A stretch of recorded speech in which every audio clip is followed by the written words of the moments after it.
shortly. Thank you very much.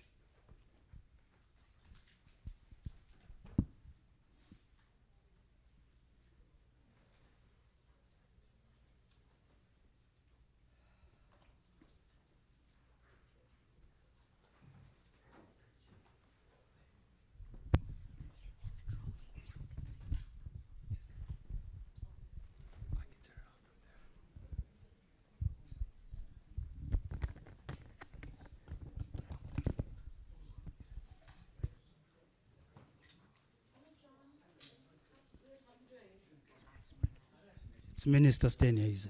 It's not John. No. It's Minister Steenhuisen. It's Minister Steenhuisen, the Honorable Minister Steenhuisen.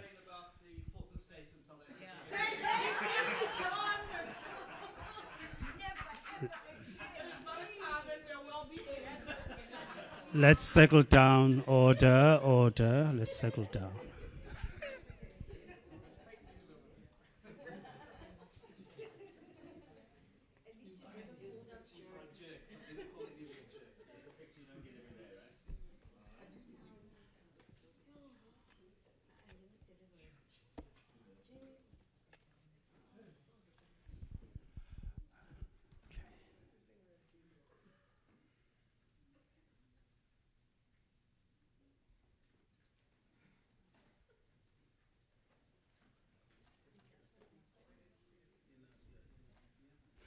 May we all rise to welcome the President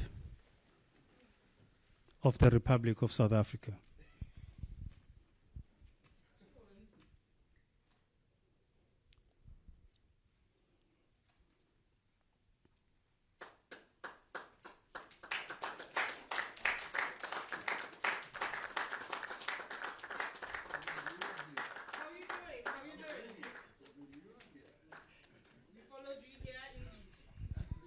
Thank you very much. You may be seated.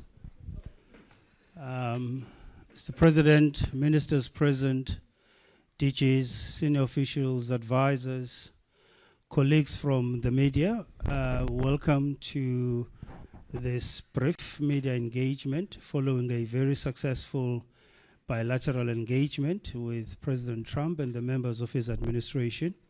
We will commence with a summation from the President of his impressions, particularly what transpired behind closed doors.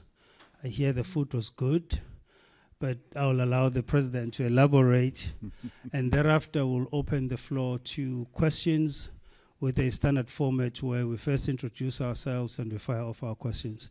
Mr. President, I would like to invite you to the podium, please, sir. Oh, you want me to go Yes, there? sir. Thank you. Okay. Oopsie. So I use this one? Yes, sir. Okay. Cool. Stick it in the pocket. Should I? Okay. It fits. It does. Well, thank you very much, Vincent. I wouldn't have expected you all to be here. You were there watching everything as it unfolded.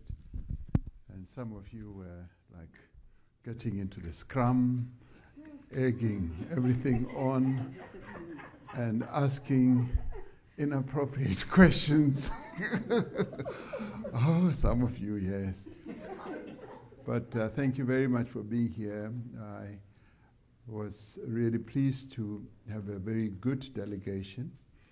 Mr. Adrian Go, who is one of our social partners from business, has been here as part of the strategic team, but in the end, because of the numbering of the delegation, could not be fully accommodated. I was rather sorry about that, and we tried everything, but they stuck to certain numbers. I was delighted to have the president of COSATU with us, who we were able to muscle in, and also to have the 4 ministers in the delegation. Minister Lamula, of course, International Relations Minister, Minister Tau, Department of Trade, Industry and Competition, and Minister Nchaveni, and Minister Steenhuisen. It was a really good, unified, diverse delegation, which was also supported by outstanding South Africans who are golfers and a businessman. Mr. Johan Rupert was there, as well as Eniels and Retief Goosen and President Trump, knowing them and having various relationships with them, regards them as great South Africans who he had also wanted to see and to have to participate in this, if you like, bilateral. So in the end, we had a really good bilateral, although a number of issues came up, which you will all have observed. And we were able to have a robust engagement with Mr. Trump in your presence. And it was also good to have a number of members of the delegation to field a number of either questions or make comments. So that, in my view, was really good, and also to respond to some of your South African questions. Following that engagement, which you all witnessed, we retired to what I think they call the cabinet room for lunch. And we had a rather pleasant lunch. It was quite delicious, and 3-course meal, and we were able then to have really good in-depth exchanges with President Trump and his other officials. The discussions revolved, of course, around golf, but they also revolved around issues of trade and investment.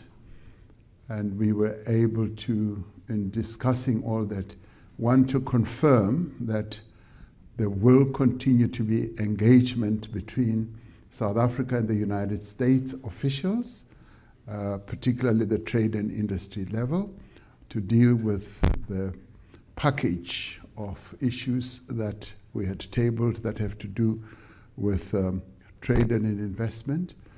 And if you like, Minister Tau will be able to outline some of those that are now being given serious consideration by the United States. So I was rather pleased that there's a firm agreement and undertaking that we are going to continue engaging. So there's no disengagement. For us, that was one of the key outcomes that we had wanted.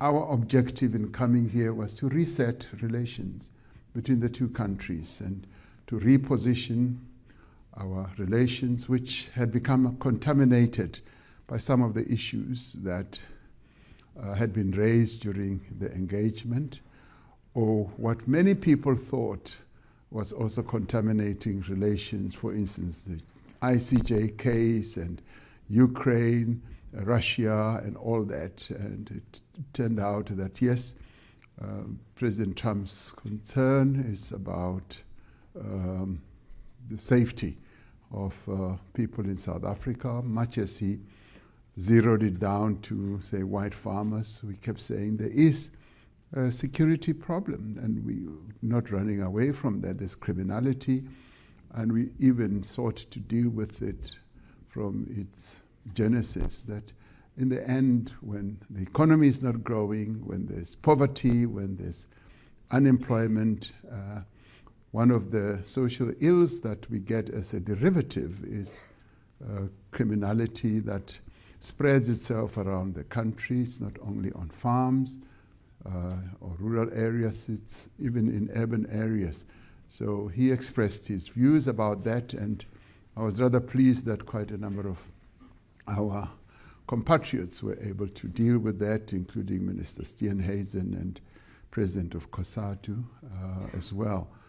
So in the discussions over lunch, we didn't dwell on that issue, it having been dealt with more thoroughly during the engagement in the Oval Office.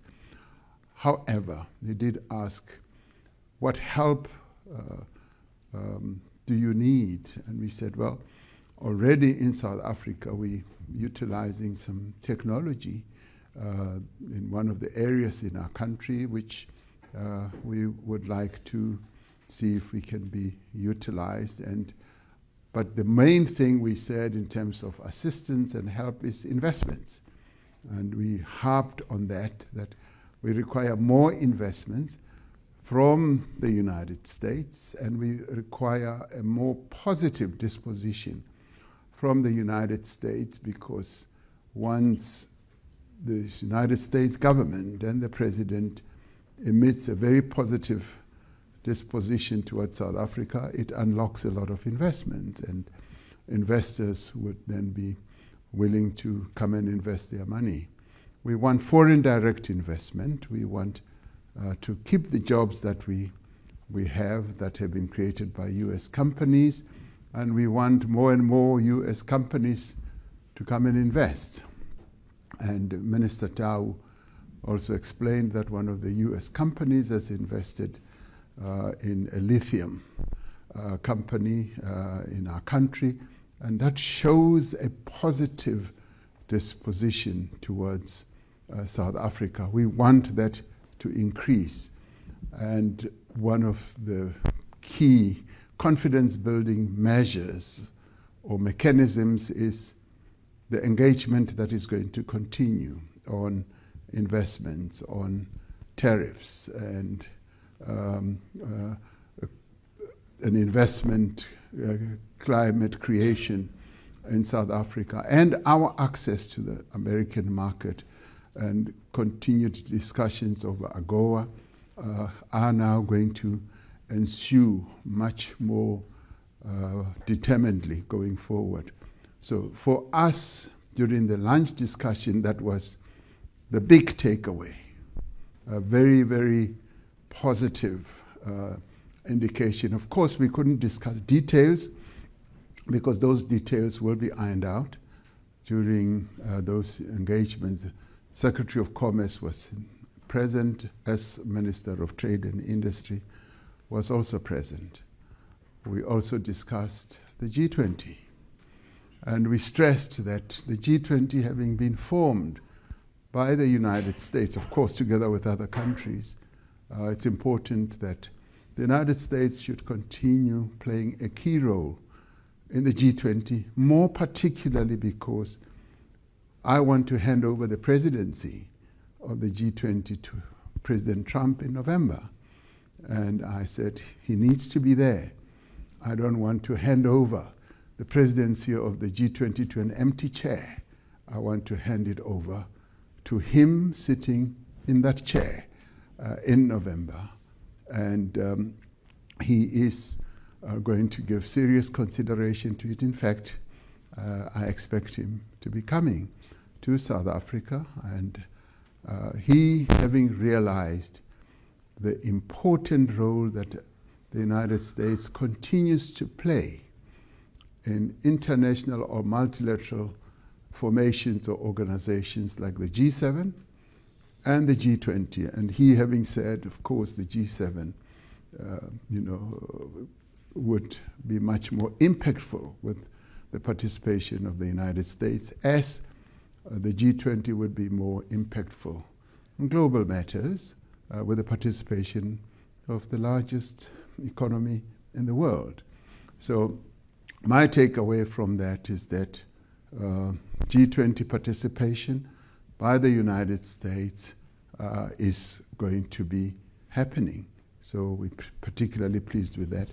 And in the other discussions that will happen in various channels, which are also led by Minister Lamola, we will also be dealing with their participation in the various committees and various summits that are taking place on an ongoing basis, because there was a pullback. So we want them to re-engage, and those discussions will then go forward. So all in all, I do believe that our visit here has been a great success.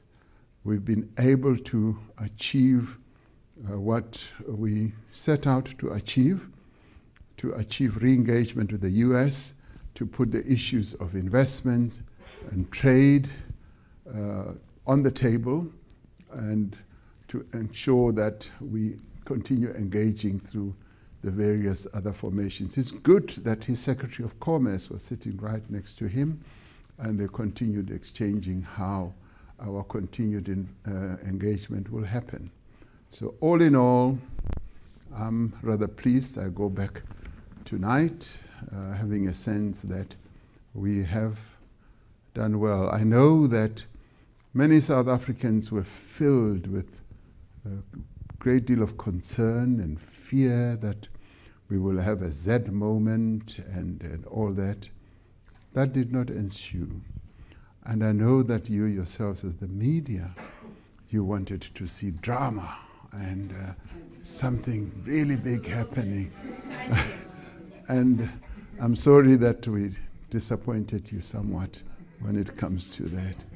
So, but thank you very much for having, for a number of you, come all the way from home to the White House. And I'm rather glad that they allowed you to come into the Oval Office.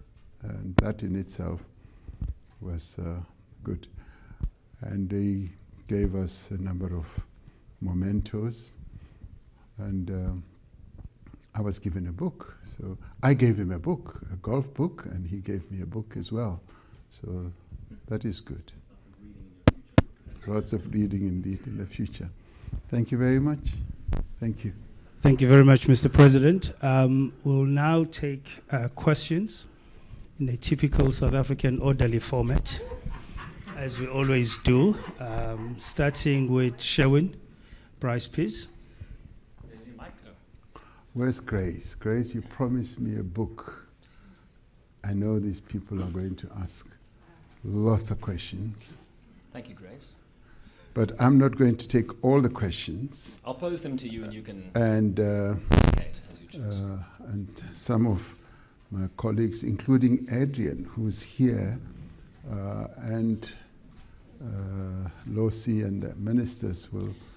But we're not staying here for long, are we? No, we're not. I've got a plane to catch. Yes, sir. Thank yes, you. Sir. We'll Probably keep this take brief. one question then. Thank you. Mr. President, thank you very much. I don't know what constitutes drama in your book, but that was very dramatic for me and for everybody else in the room. That was a dramatic Oval Office meeting, so I'm going to push back on that.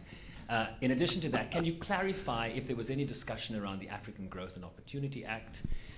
There's a lot of discussion about South Africa arriving here with a different option in their back pocket were that framework not to be renewed in September. And of course, it's critical to the trade relationship between South Africa. Did you get clarity? Did you ask about that? And did you discuss some of the geopolitical concerns? There seems to be a narrowing of the divisions that have framed the relationship on Gaza, that have framed the relationship on Ukraine. Was that part of the discussion? Are you going to work collaboratively moving forward in terms of arresting those two pressing issues? Thank you. Thank you, Sherwin. I'm going to take John.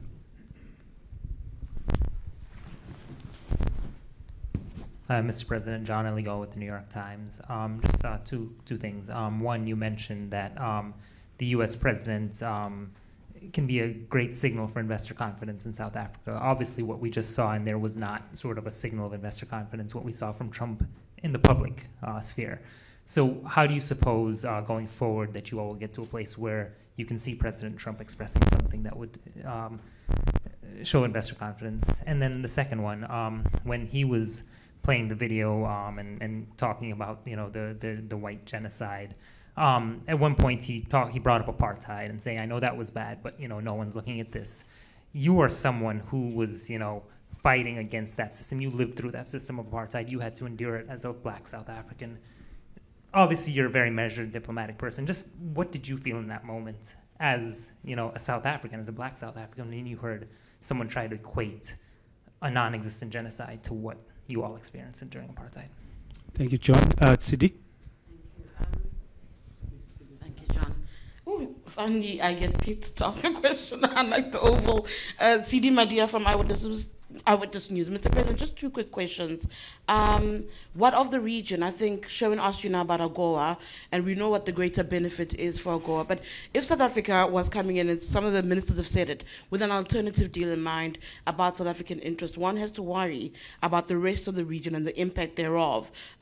You can't prosper alone in Africa. We are seeing that. So conversations around the region and the rest of the continent. And then the golfers' presence in the Oval. If maybe I can just get a bit of a better understanding. From what I'm hearing and understand, they were not at the behest of South Africa's government. You spoke now about how Mr. Gore was left outside, in part because of the issue around the numbers. Can we understand their presence there and even the messaging? A lot of South Africans reacting to the message and saying, could there not have been a better briefing about what needs to be said? Thank you. Mr. President, we'll just take those three for now. Thank you. Yes, the issue of AGOA did come up, and it's going to be further discussed, as I said, in the engagements that we're going to have. The Secretary of Commerce and our Minister of Trade and Industry and Competition are going to be able to take those discussions forward, including some of our proposals, which proposals, by the way, do incorporate the issue of AGOA, because we would like to see ourselves continuing in AGOA, and continuing in AGOA really is about prospering our continent. They even said that there are 32 countries from Africa that participate in AGOA, from the mouth of the Secretary of Commerce, and that is so. So it is top of mind for them as well. So we want to continue with those discussions. And it sort of dovetails with the question that CD asked about if we were to do a separate deal with the United States, would that not amount to South Africa prospering alone? No. We always want the entire continent to prosper. And we always take into account that what we do should also include advancing the interests of our sister countries on the continent. And when we do settle down to talk about, for instance, tariffs, we are part of this Southern African Customs Union.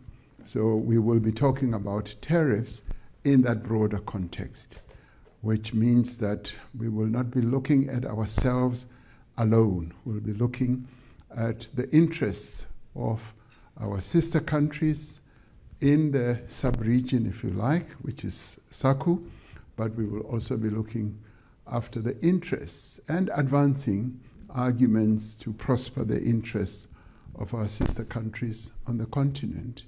We are by far the largest economy, and depends on at what time it's measured between ourselves, Nigeria and Egypt, but we are one of the three big economies, and our general orientation has always been to prosper as we prosper together with other countries. So even as we do get involved in these negotiations, we will always have an AU perspective, a SADC perspective, and a general sub-Saharan perspective as well.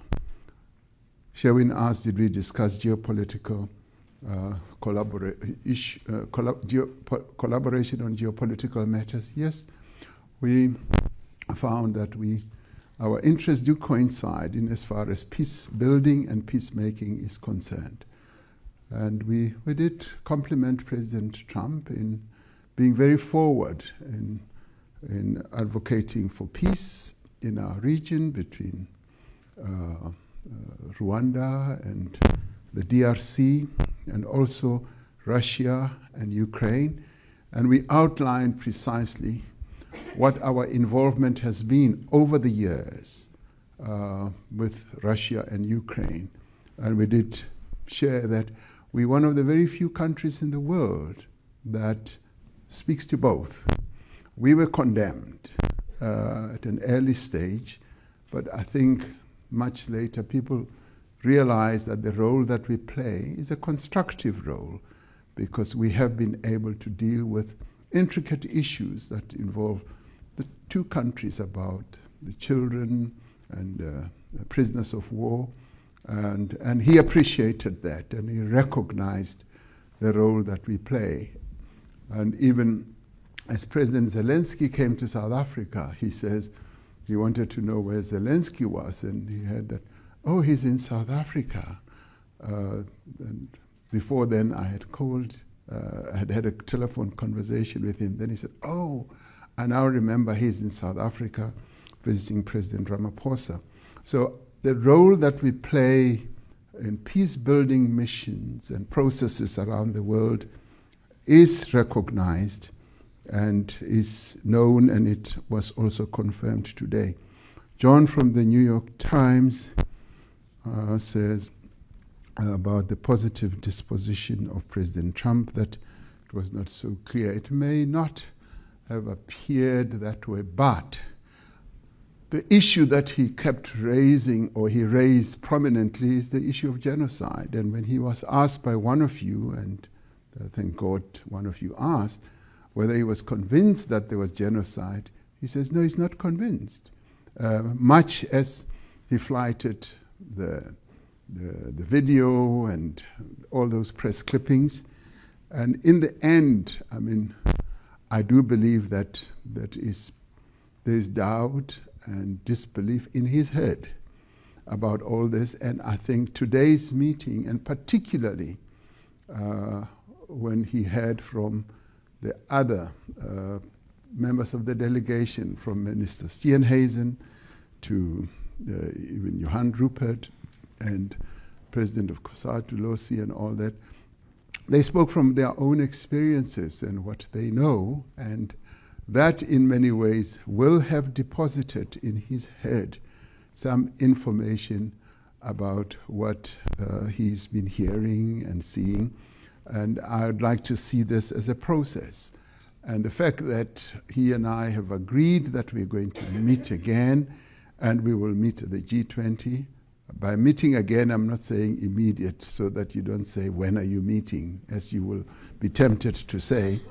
That we have said we will meet again, and of course, one of the moments that we will is going to be at the G20.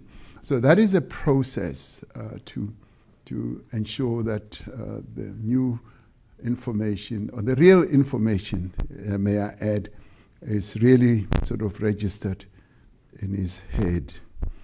The issue of whether what he terms as genocide can be equated to the struggle.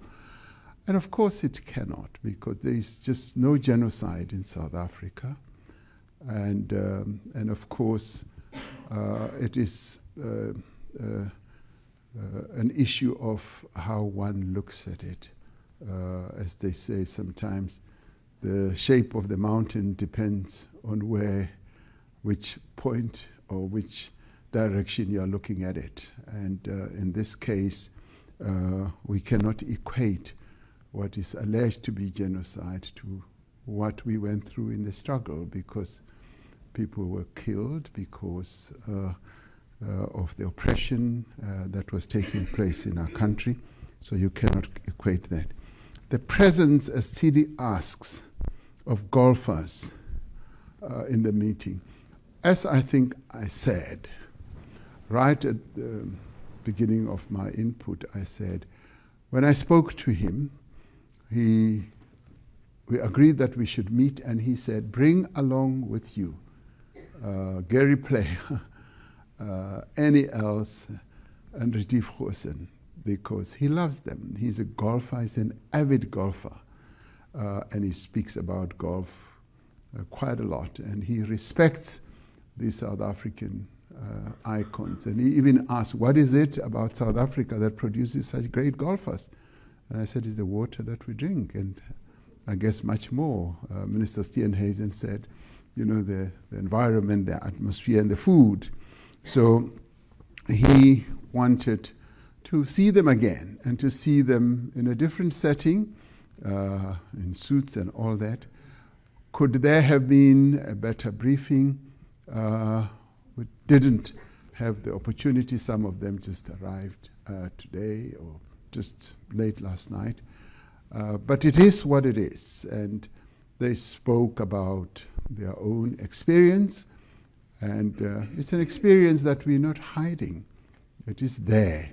But what we did do is to present and represent our country, and we represented our country very well.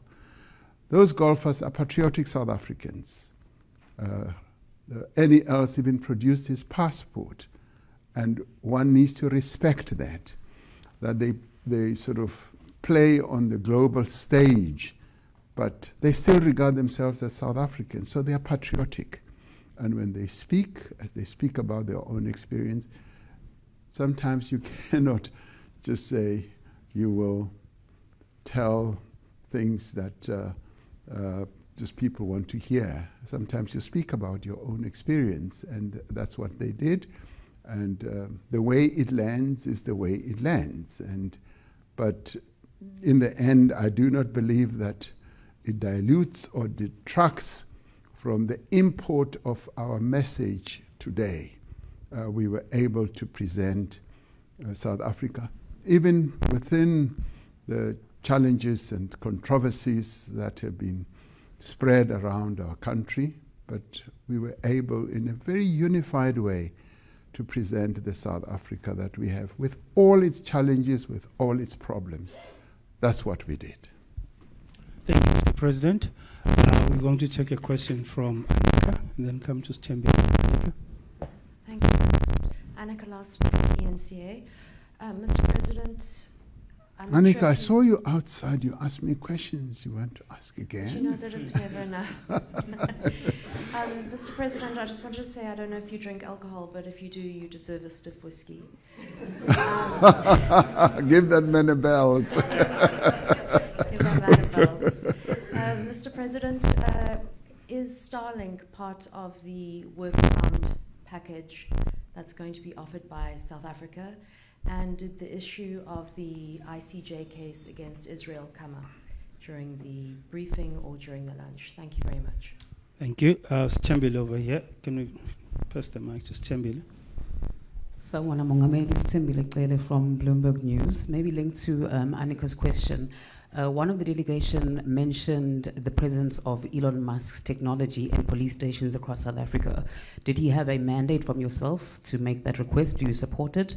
And did it come up behind closed doors? Anything related to Elon Musk, whether it's Tesla? You've previously said that you are keen on his investment in the country in any shape or form.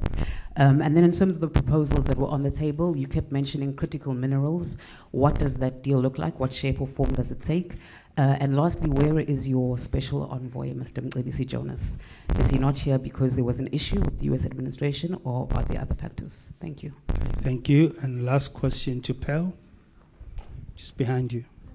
No, I'll come to you. I'll come to you. Welcome to Washington, Mr. President. I'm Pearl Matibe. I live in Washington, have been here for a quarter of a century, and I'm here for Daily Maverick. So on a more positive note, if I may, food is always, will add color. So if you could share a little bit, Mr. President, what did you enjoy on the menu? And then also, to achieve the common ground that both yourself and President Trump would like to achieve, and the economic prosperity of both peoples, that cannot be achieved without security, right? And so I know that you did mention to President Trump that you don't have a plane to offer him, and I know South Africa has not had a C-130, although the United States did provide a C-130 to a neighboring SADC country. Secretary Hegseth was in the room, and I'd like to find out the Pentagon issues in terms of assisting, or I know military drills have been a point of tensions in the past regarding China and Russia, as China's been the United States' key adversary. So could you share anything? Was there anything in terms of security, and a little bit about what did you eat for lunch, and was there any Diet Coke or in McDonald's or anything of that nature? Thank you, Pearl. President, I'm going to take the last question from Zeander. Zeander, you'll have the last question. Thank you. Thank you very much. name is Yanda Ngobo from Newsroom Africa. Just linked to my colleagues' questions. Did you have a moment to speak to Elon Musk? He didn't quite use that opportunity in the Oval Office. In particular, when it comes to Starlink, we're told that Communications Minister Solly Malatsi is due to issue Arctic Gazette for an equity equivalent program. Are you aware of this? Is this something that came directly from you? And on the issue of the so-called persecuted white Afrikaners, Secretary of State Marco Rubio has been doing a media tour in the last couple of days while you were here in Washington, and he was basically saying he's wanting to extend the scope of this refugee program. Is that something that came up? I know you said you didn't get into the details, but that's still something that would have surely formed part of the discussion. Thank you. Thank you very much, Mr. President. That's the last round of questions in the interest of time. Thank you. Oh, you're not going to allow my ministers to talk. Oh, yes, we'll allow the ministers after you. Yeah, because they can just round off a few things. Aninka, the Starlink issue, was it part of our discussions? No.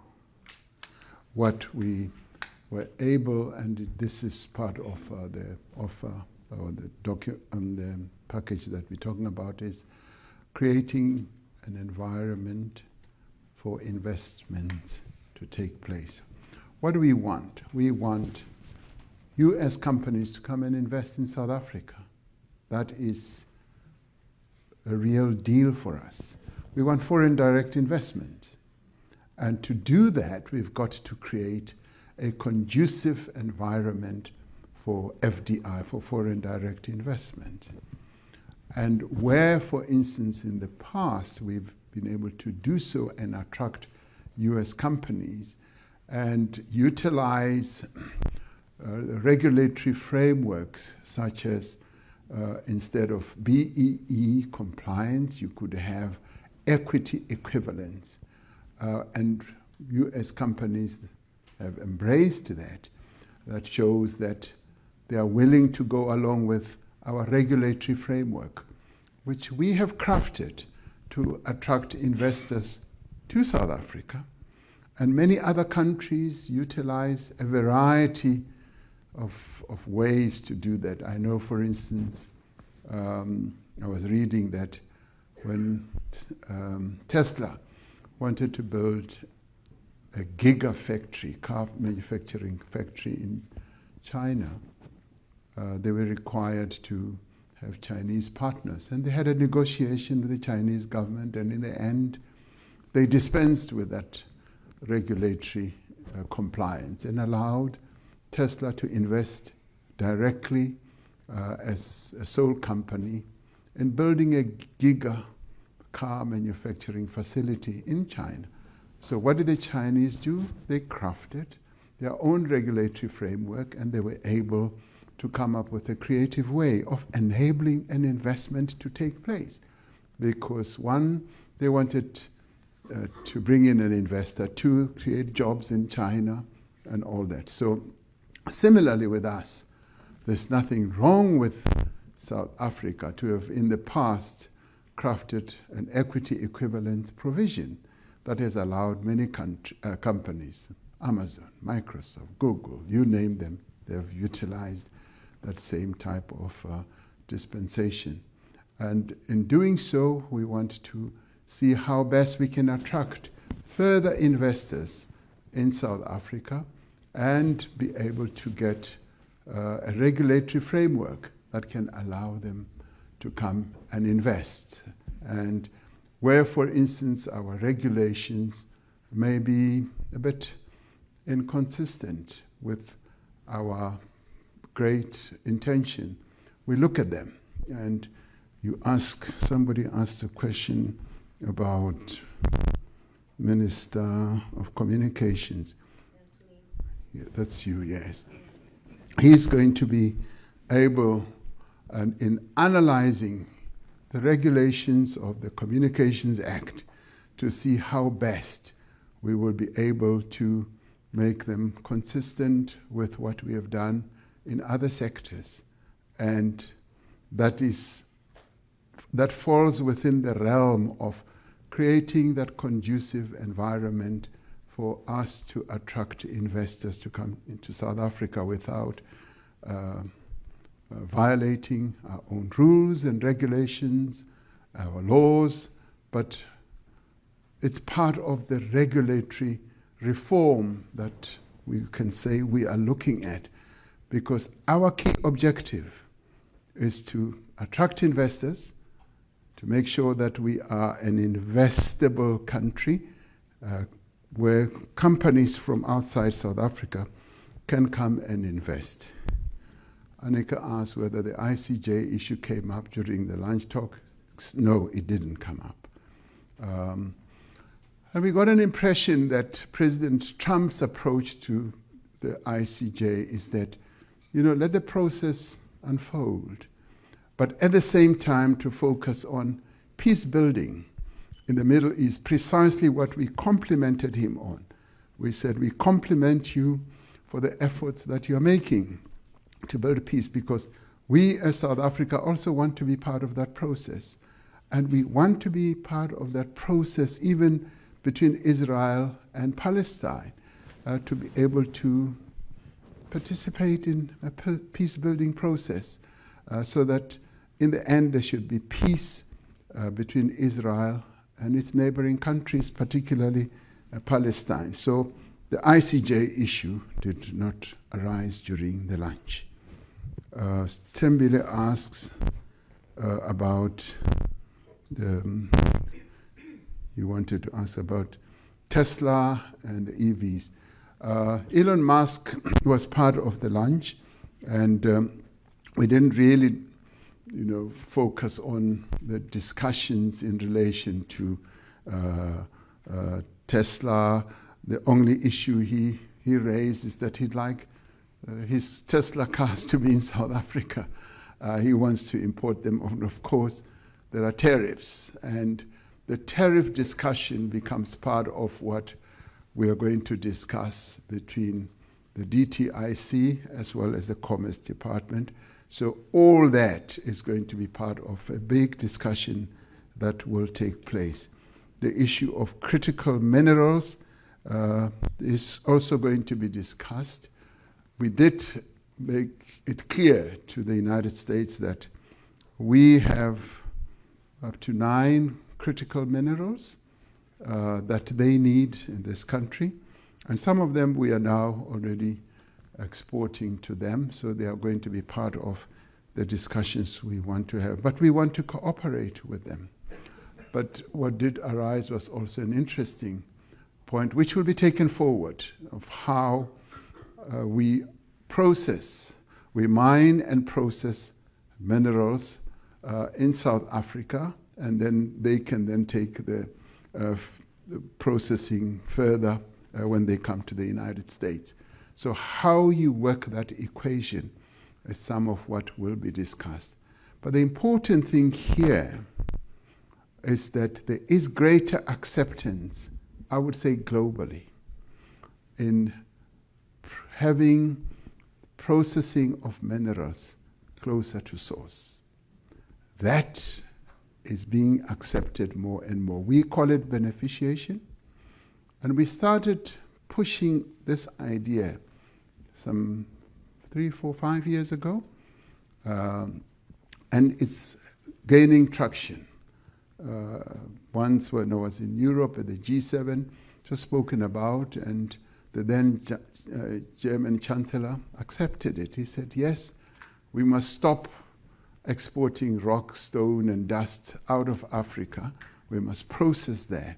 And this did arise during our discussions as well. So that is pleasing, but we must know that this is a process that is going to take time.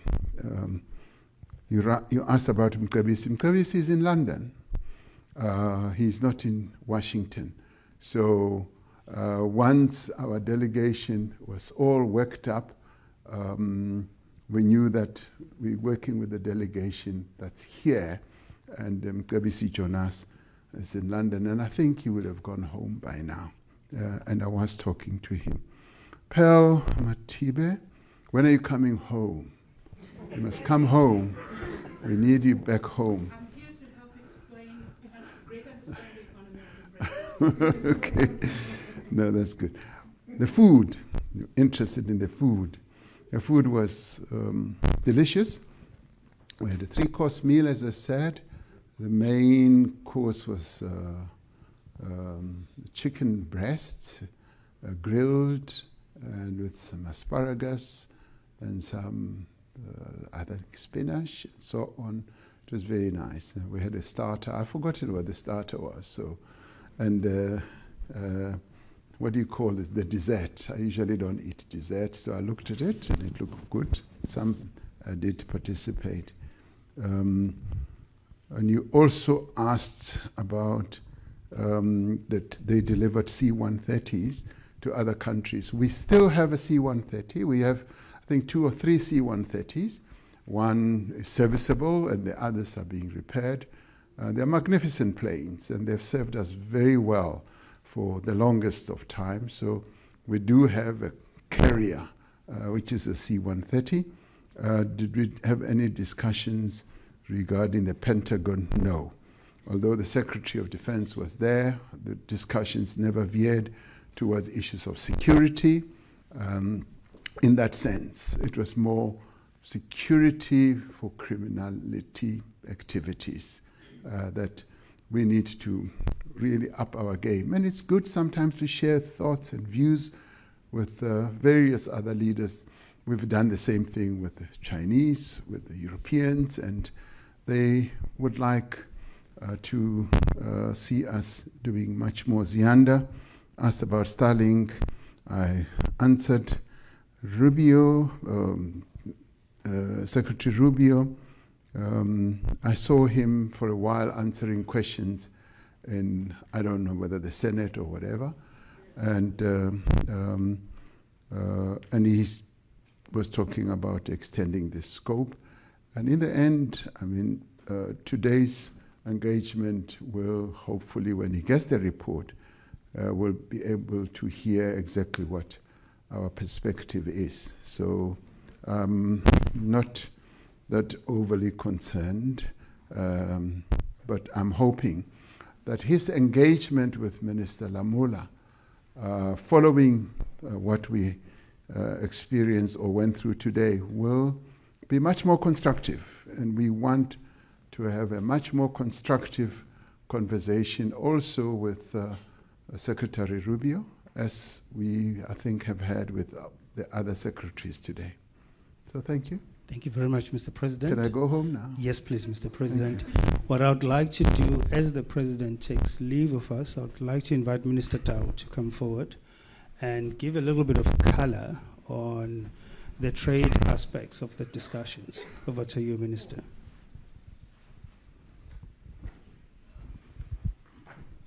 Thank you very much, Vincent and Mr. President. Colleagues, ladies and gentlemen, I'm not sure about the color. I'm not sure I'm renowned for any color at all, to admit. But I should say that after the golf discussions, I kind of got a sense the President might allow me a bit more time on the golf course. So that when we come back to the US, we're on par, pun intended. We have submitted a proposal to the United States with regards to a framework agreement focusing in particular on issues related to trade and investment. Minister Steenhuisen and I, together with our teams, met with the US Trade Representative on Monday. Their office gave us feedback with regards to what they think in relation to the proposal are gaps and the areas that they would want us to pursue.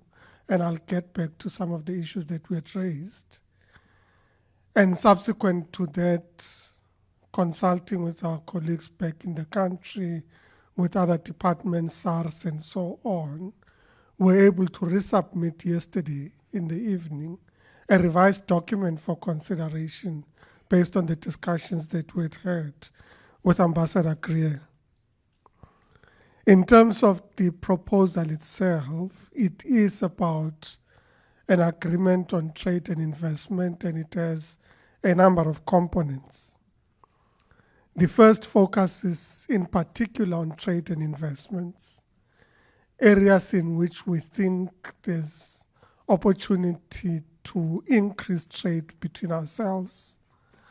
We indicated, given our impending shortage on gas or the gas cliff, appetite to procure LNG from the US, which was both in our discussions with the ambassador, but also in our discussions at the White House, positively received. And it's one of the areas that we'll be following up on. We also spoke about, in our trade and investment proposal, and I'm not going through the detail, but just components. So we dealt with trade and investment issues. We also dealt with issues in relation to AGOA, and the feedback we received in our engagements on Monday with regards to AGOA was that this is a matter that currently is in Congress.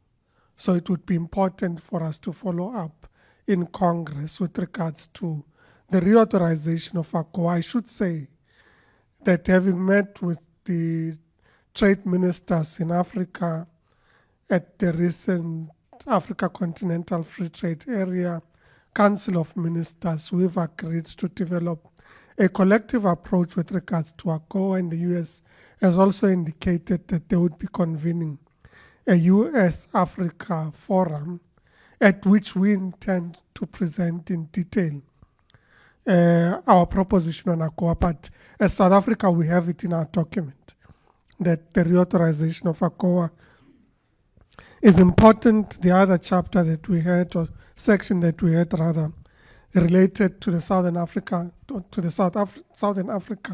Customs Union, SACU, because of course we are in a customs union together with our sister countries. And the context of discussing SACU is because we negotiate tariffs as a customs union. And this is one of the areas that the US required a bit more elaboration. So we agreed that we'd have the issues on tariffs and non-tariff barriers added, which are the issues that we added yesterday. We also added a section on digital trade. And these are areas where the proposal is, these matters are firmly on the agenda. Our respective teams will almost immediately start negotiations. And then we had a section that dealt with the G20.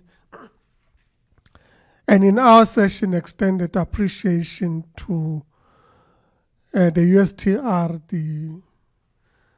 the office that deals with trade in the US. We expected appreciation of their participation in the Trade and Investment Working Group. This is the second Trade and Investment Working Group that took place in the Western Cape some 2 weeks ago, at which they were present, and we indicated the importance of us placing trade as crucial in the discussions related to the G20.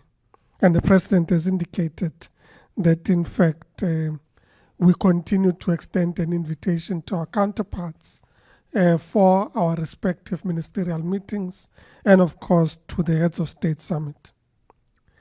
With regards to tariffs, which is a matter that I said has now been put firmly on the table, it is important that we restate that in fact 77% of products that the US accesses in the South Africa or engages with the South African market is actually tariff-free into the South African market.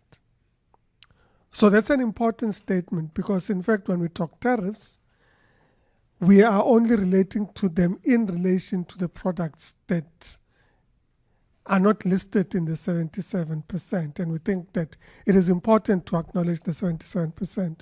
We also indicated the reality that, in fact, with regards to the main products that we sell into the US, these would include some of our minerals, which minerals even under the reciprocal tariffs have been excluded, because of course they are in need in the US. And in reality, we think it's an important issue in our considerations. When it comes to investments, I think I've made reference to that. I just want to make a quick comment with regards to equity equivalence. Firstly, to make the point that almost 10 US companies invested in South Africa are participating in the equity equivalence program. And equity equivalence is a regime that was created for multinationals to be able to invest in a destination where they say, but we can't sell off portions of our company into your local company or environment. Therefore, we create a regime of equity equivalence, and we have some very exciting equity equivalent programs. So we have Ford participating in the automotive industry fund, which fund is a consolidated fund where the original equipment manufacturers in the automotive sector are participating in a manner that enables supply and enterprise development. So they are building the capability and capacity of their own suppliers in our region, which increases their ability to actually produce in the country. So it's actually a positive indication in terms of equity equivalence. Citibank recently announced, which is one of the more recent ones, a partnership on the investment in a special economic zone, which is the VAL Special Economic Zone, as part of an investor initiative that they are participating in. So we're having these schemes where investors find great opportunity to enhance their own investments in the countries through equity equivalent programs. And of course, we design this in line with the respective sectors or companies. I should say we are continuing to pursue Tesla with regards to investing in South Africa as part of the original equipment manufacturers, and we intend to pursue that discussion with them. I remember, Mr. President, when we met with Elon Musk in New York last year, you raised it specifically. And at the time, the response was somewhat muted. I suspect today it was a bit more indicative of appetite to engage with us. But like any other investor, we're going to continue to pursue investments into the South African economy and to pursue partnerships. The last comment is with regards to critical minerals. Of the US's list of critical minerals, we supply 12 of those critical minerals into the US market.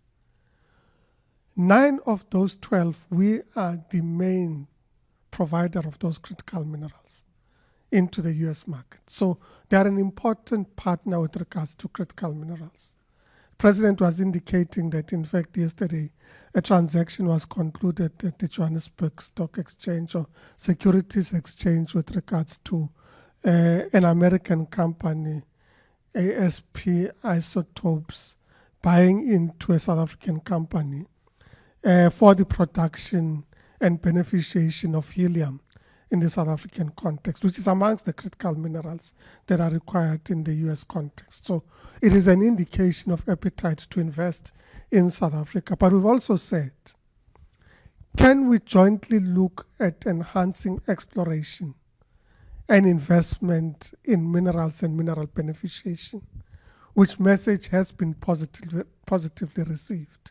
The detail, of course, is subject to our engagements, and the 2 presidents gave us a directive to ensure that we are able to follow up on these discussions, including on the framework agreement that we've put on the table. Thank you very much.